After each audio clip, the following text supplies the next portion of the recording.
Претреси на повеќе локации и домови во Скопје открија група од тројца осомничени кои спремале одмазда. Ова го потврди единицата за насилен тероризам и екстремизам, која заедно со обвинителството за гонење на организиран криминал се сомнева дека уапсените организирале одмазда за своите браќа, кои лани беа обвинети и осудени за кривично дело терористичка организација.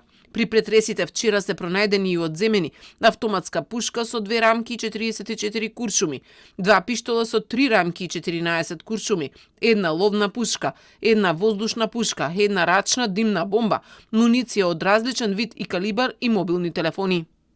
Според досега прибраните докази, осомничените действувале организирано и координирано како група со заедничка идеолошка определба заснована на радикални исламистички наративи. Постојат сомневања дека се преземале активности за собирање на парични средства од земјава и од странство и дека се користени за пропаганда и активности на исламската држава, како и за набавка на оружје.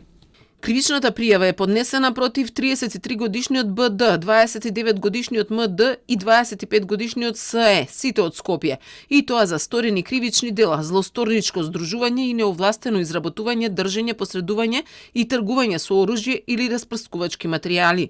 Тројцата осомничени од мазата ја спремале за своите 4 браќа, кои лани беа осудени на затворски казни од 2 до 7 години.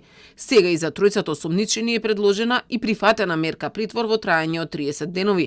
Во претходната акција на 5 локации во Скопје и Гостивар беа пронајдени оружје, телефони и компјутери, како доказ дека на групи на социјалната мрежа Телеграм осудените споделувале преведен пропаганден материјал на ИСИС и регрутирале нови членови. Келијата беше разбиена, а 4 припадници осудени.